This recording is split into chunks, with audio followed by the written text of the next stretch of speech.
माँ भगवती का हर एक भक्त माँ को प्रसन्न करने के लिए उनकी हर दिन उनकी पूजा आराधना करता है। लेकिन नवरात्रि का समय, चाहे वो वाशांतिक हो, चाहे शारदीय हो, चाहे गुप्त नवरात्रि हो, उसका हर भक्त को बहुत ही बेसब्री से इंतजार रहता है ताकि उस समय वो उनकी विशेष पूजा आराधना करे और उनकी विशेष कृपा दृष्टि उसको प्राप्त हो। नमस्कार दोस्तों, आप सभी लोगों का एक नए वीडियो में बहुत बहुत स्वागत है। तो आइए शुरू करते हैं आज का अपना वीडियो। आज हम बात करेंगे 2023 की आषाढ़ के गुप्त नवरात्र के बारे में। वासांतिक नवरात्र हो चाहे शारदीय नवरात्र हो, उसमें माँ दुर्गा के 9 स्वरूपों की पूजा की जाती है। लेकिन गुप्त नवरात्र में माँ के 9 स्वरूपों के अलावा उनकी 10 महाविद्याओं की भी विशेष पूजा आराधना की जाती है। आइए जानते हैं कि 2023 की आषाढ़ की गुप्त नवरात्र कब से प्रारंभ हो रही है। 2023 में आषाढ़ मास के गुप्त नवरात्र का प्रारंभ 19 जून दिन सोमवार से हो रहा है और इसका समापन 28 जून को हो रहा है। पंचांग के अनुसार आषाढ़ मास के शुक्ल पक्ष की प्रतिपदा तिथि का प्रारंभ 18 जून को सुबह 10:06 से हो रहा है और प्रतिपदा तिथि का समापन 19 जून को सुबह 11:25 पर हो रहा है। आइए जानते हैं कि कलश स्थापना का मुहूर्त क्या है। नवरात्रि में घट की स्थापना हमेशा प्रतिपदा तिथि में ही की जाती है।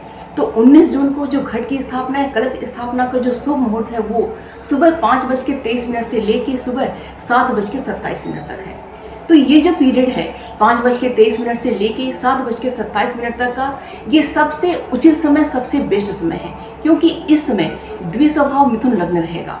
अगर बाई चांस इस समय आप घट की स्थापना नहीं कर पाते हैं तो फिर आप अभिजीत मुहूर्त में इस घट की स्थापना कीजिए। तो अभिजीत मुहूर्त का जो समय है वो 19 जून को सुबह 11:55 से लेके दोपहर में 12:50 तक का है। घट की जो स्थापना होती है वो देवी का आवाहन होता है, तो इसीलिए कभी भी घट की स्थापना गलत समय पर नहीं करना चाहिए। 2023 में आषाढ़ मास की जो गुप्त नवरात्रि है उसकी अष्टमी तिथि 26 जून दिन सोमवार को मनाई जाएगी और नवमी 27 जून को मनाई जाएगी। इस नवरात्रि का पारण दशमी में 28 जून दिन बुधवार को किया जाएगा और पारण का जो समय है वो सुबह 5:26 से प्रारंभ हो रहा है।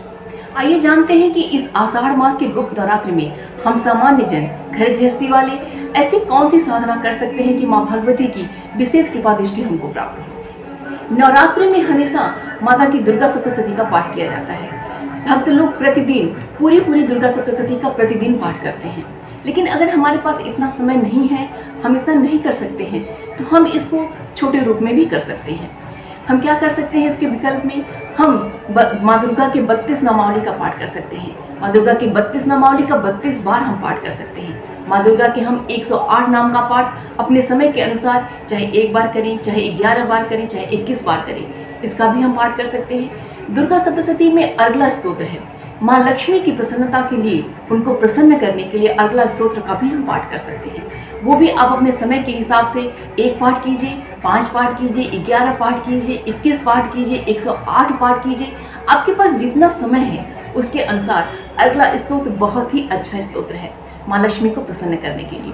इसका आप पाठ कर सकते हैं। सिद्ध कुंजिका स्तोत्र का आप पाठ कर सकते हैं। सिद्ध कुंजिका स्तोत्र का पाठ भी आप अपने समय के आधार पर कर सकते हैं। जैसे अगर आपके पास समय है तो आप 108 कीजिए, 51 कीजिए, 21 कीजिए। कम समय है तो 1 बार कीजिए, 5 बार कीजिए, 11 बार कीजिए, अपने समय के अनुसार कीजिए। इसके अलावा हम देवी सूक्त का पाठ कर सकते हैं। वो भी अपने समय के हिसाब से हम पाठ कितना करेंगे उसका चुनाव हम कर सकते हैं। इन सभी के अलावा माता के नवाण मंत्र का जो ऐं ह्रीं क्लीं चामुंडाय विच्चे है, इसका जाप हम कर सकते हैं प्रतिदिन। 1 माला, 11 माला, 21 माला, 51 माला, 108 माला, जितना हमारे पास समय है माँ का जप करें और उसके बाद हम हवन करें। अगर आपके पास समय नहीं है तो आप माता के नवाण मंत्र का जो ऐं ह्रीं क्लीं चामुंडाय विच्चे है उसका आप 10 माला उसका जाप कीजिए और 1 माला से हवन कीजिए। ये भी बहुत ही अच्छा उपाय रहता है। इसके अलावा माता लक्ष्मी को प्रसन्न करने के लिए आप श्री सूक्त का पाठ कर सकते हैं। श्री सूक्त का पाठ करने के लिए भी ये बहुत ही उपयुक्त समय होता है, क्योंकि 10 महाविद्याओं में एक कमला रानी भी है। तो इस दिन आप श्री सूक्त का पाठ अपने समय के आधार पे 16, 21, 51, 108 जितना आपके पास समय है उसका पाठ कर सकते हैं। कनक धारा स्तोत्र का आप पाठ कर सकते हैं। बस है कि कितना आपके पास समय है उसके आधार पे आप कीजिए। माता लक्ष्मी को प्रसन्न करने के लिए श्री सूक्त के साथ साथ आप माता लक्ष्मी के मंत्रों का भी जाप कर सकते हैं।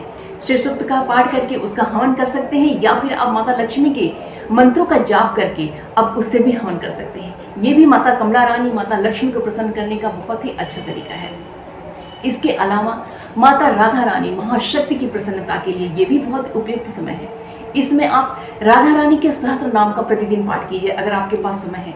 थोड़ा अगर समय है तो सहस्त्र नाम का पाठ सबसे अच्छा है, अगर नहीं है तो इसके अलावा आप राधा रानी के कवच स्तोत्र का पाठ कर सकते हैं, राधा रानी के 32 नाम का पाठ कर सकते हैं, उनके 108 नाम का पाठ कर सकते हैं। बस आपके पास कितना समय है उसके अनुसार 1, 11, 21, 51, 108 उनमें से कोई भी एक संख्या आप चूज कर लीजिए, उसके हिसाब उसका पाठ कीजिए। आप माता राधा रानी को प्रसन्न करने के लिए ये बहुत ही उपयुक्त समय है। गुप्त नवरात्र का जो समय होता है वो शक्ति साधना के लिए सबसे उपयुक्त होता है। तो इस समय शक्ति की उपासना कीजिए, माता के किसी एक रूप का ध्यान कीजिए, जो भी आपका प्रिय है उसको पकड़िए और उनके मंत्रों का, उनके स्तोत्र का, उनका जप कीजिए, उनका हवन कीजिए। जितना आपके पास समय है कोई एक चीज पकड़िए, ऐसा नहीं हो कि कई सारी चीजें आप लीजिए। आप पहले दिन ही संकल्प ले लीजिए कि मुझे इस चीज का इतना इतना पाठ करना है, बस उसी पे अड़िग रहिए और पूरी शरणागत भक्ति भाव और श्रद्धा से उसको पकड़िए।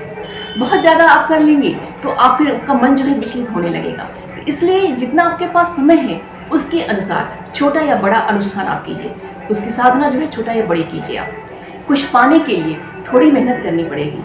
तो अगर इस गुप्त नवरात्रि में आप थोड़ी मेहनत करके माता को प्रसन्न कर ले रहे हैं तो आप बहुत कुछ पा सकते हैं। उम्मीद करती हूँ कि ये वीडियो आप सभी के लिए बहुत ही उपयोगी साबित होगी। इस वीडियो को और भी लोगों तक शेयर कीजिए ताकि और लोग भी इसका लाभ उठा पाएं। महाशक्ति की कृपा दृष्टि हम सब पे बनी रहे, यही मंगल कामना है। मिलते हैं अगले वीडियो में। अपना और अपनों का ख्याल रखिएगा। नमस्कार।